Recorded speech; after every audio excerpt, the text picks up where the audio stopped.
گنتی 11واں باب۔ پھر وہ لوگ کڑکڑانے اور خداوند کے سنتے برا کہنے لگے۔ چنانچہ خداوند نے سنا اور اس کا غضب بھڑکا، اور خداوند کی آگ ان کے درمیان جل اٹھی اور لشکر گاہ کو ایک کنارے سے بھسم کرنے لگی۔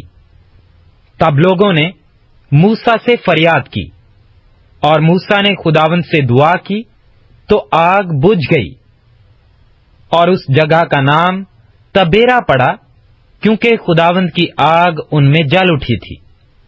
اور جو ملی جلی بھیڑ ان لوگوں میں تھی وہ طرح طرح کی ہرس کرنے لگی، اور بنی اسرائیل بھی پھر رونے اور کہنے لگے کہ ہم کو کون گوشت کھانے کو دے گا؟ ہم کو وہ مچھلی یاد آتی ہے جو ہم مصر میں مفت کھاتے تھے، اور ہائے وہ کھیرے اور وہ خربوزے اور وہ کندنے اور پیاز اور لہسن، لیکن اب تو ہماری جان خشک ہو گئی، یہاں کوئی چیز میسر نہیں، اور من کے سوا ہم کو اور کچھ دکھائی نہیں دیتا۔ اور من دھنٹے کی مانند تھا، اور ایسا نظر آتا تھا جیسے موتی۔ لوگ ادھر ادھر جا کر اسے جمع کرتے اور اسے چکی میں پیستے یا اکھلی میں کوٹ لیتے تھے، پھر اسے ہانڈیوں میں ابال کر روٹیاں بناتے تھے۔ اس کا مزہ تازہ تیل کا سا تھا، اور رات کو جب لشکر گاہ میں اوس پڑتی تو اس کے ساتھ من بھی گرتا تھا۔ اور موسیٰ نے سب گھرانوں کے آدمیوں کو اپنے اپنے ڈیرے کے دروازہ پر روتے سنا، اور خداوند کا قہر نہایت بھڑکا، اور موسیٰ نے بھی برا مانا۔ تب موسیٰ نے خداوند سے کہا کہ تو نے اپنے خادم سے یہ سخت برتاؤ کیوں کیا، اور مجھ پر تیرے کرم کی نظر کیوں نہ ہوئی، جو تو ان سب لوگوں کا بوجھ مجھ پر ڈالتا ہے؟ کیا یہ سب لوگ میرے پیٹ میں پڑے تھے؟ کیا یہ مجھ ہی سے پیدا ہوئے تھے؟ جو تو مجھے کہتا ہے کہ جس طرح سے باپ دودھ پیتے بچے کو اٹھائے اٹھائے پھرتا ہے، اسی طرح میں ان لوگوں کو اپنی گود میں اٹھا کر اس ملک میں لے جاؤں جس کے دینے کی قسم تو نے ان کے باپ دادا سے کھائی ہے۔ میں ان سب لوگوں کو کہاں سے گوشت لا کر دوں؟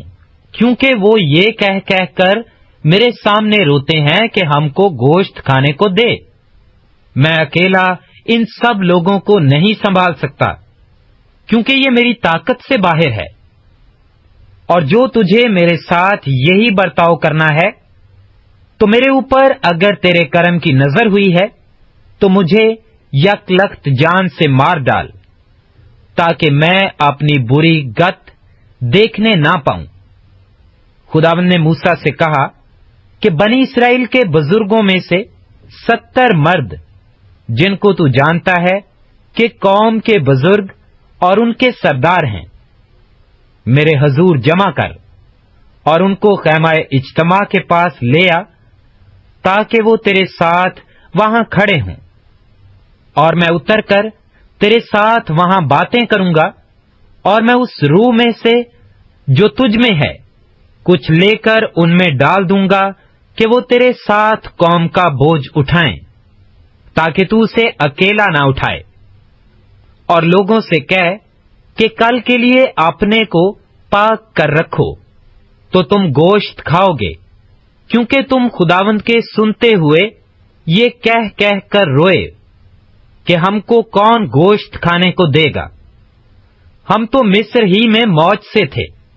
سو خداوند تم کو گوشت دے گا اور تم کھانا، اور تم 1 یا 2 دن نہیں، اور نہ 5 یا 10 یا 20 دن، بلکہ 1 مہینہ کامل اسے کھاتے رہو گے، جب تک وہ تمہارے نتنوں سے نکلنے نہ لگے، اور تم اس سے گھن نہ کھانے لگو، کیونکہ تم نے خداوند کو جو تمہارے درمیان ہے ترک کیا، اور اس کے سامنے یہ کہہ کہہ کر روئے ہو کہ ہم مصر سے کیوں نکل آئے۔ پھر موسیٰ کہنے لگا کہ جب لوگوں میں میں ہوں ان میں 6 لاکھ تو پیادے ہی ہیں، اور تو نے کہا ہے کہ میں ان کو اتنا گوشت دوں گا کہ وہ مہینہ بھر اسے کھاتے رہیں گے۔ سو کیا بھیڑ بکریوں کے یہ ریوڑ اور گائے بیلوں کے جھنڈ ان کی خاطر ذبح ہوں کہ ان کے لیے بس ہو، یا سمندر کی سب مچھلیاں ان کی خاطر اکٹھی کی جائیں کہ ان سب کے لیے کافی ہو؟ خداوند نے موسیٰ سے کہا، کیا خداوند کا ہاتھ چھوٹا ہو گیا ہے؟ اب تو دیکھ لے گا کہ جو میں نے تجھ سے کہا ہے وہ پورا ہوتا ہے یا نہیں۔ تب موسیٰ نے باہر جا کر خداوند کی باتیں ان لوگوں کو کہہ سنائیں، اور قوم کے بزرگوں میں سے 70 شخص اکٹھے کر کے ان کو خیمہ کے گردا گرد کھڑا کر دیا۔ تب خداوند ابر میں ہو کر اترا اور اس نے موسیٰ سے باتیں کی، اور اس روح میں سے جو اس میں تھی کچھ لے کر اسے ان 70 بزرگوں میں ڈالا۔ چنانچہ جب روح ان میں آئی تو وہ نبوت کرنے لگے، لیکن بعد میں پھر کبھی نہ کی، پر ان میں سے 2 شخص لشکر گاہ ہی میں رہ گئے، ایک کا نام الیداد اور دوسرے کا نام میداد تھا۔ ان میں بھی روح آئی، یہ بھی انہی میں سے تھے جن کے نام لکھ لیے گئے تھے، پر یہ خیمہ کے پاس نہ گئے اور لشکر گاہی میں نبوت کرنے لگے۔ تب کسی جوان نے دوڑ کر موسیٰ کو خبر دی اور کہنے لگا کہ الیداد اور میداد لشکر گاہ میں نبوت کر رہے ہیں۔ سو موسیٰ کے خادم نون کے بیٹے یشوع نے، جو اس کے چنے ہوئے جوانوں میں سے تھا، موسیٰ سے کہا، اے میرے مالک موسیٰ، تو ان کو روک دے۔ موسیٰ نے اسے کہا، کیا تجھے میری خاطر رشک آتا ہے؟ کاش خداوند کے سب لوگ نبی ہوتے اور خداوند اپنی روح ان سب میں ڈالتا۔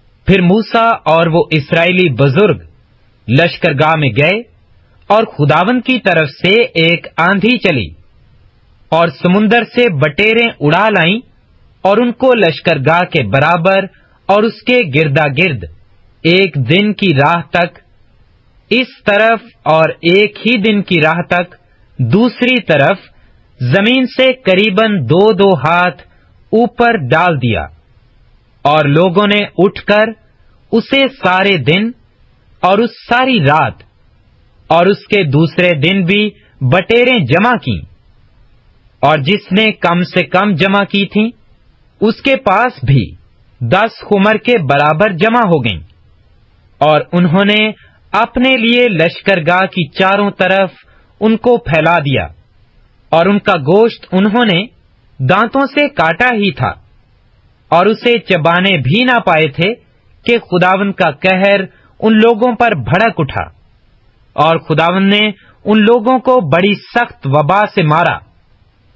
سو اس مقام کا نام کبروت ہتادہ رکھا گیا، کیونکہ انہوں نے ان لوگوں کو جنہوں نے حرص کی وہیں دفن کیا، اور وہ لوگ کبروت ہتادادہ سے سفر کر کے حسرات کو گئے اور وہیں حسرات میں رہنے لگے۔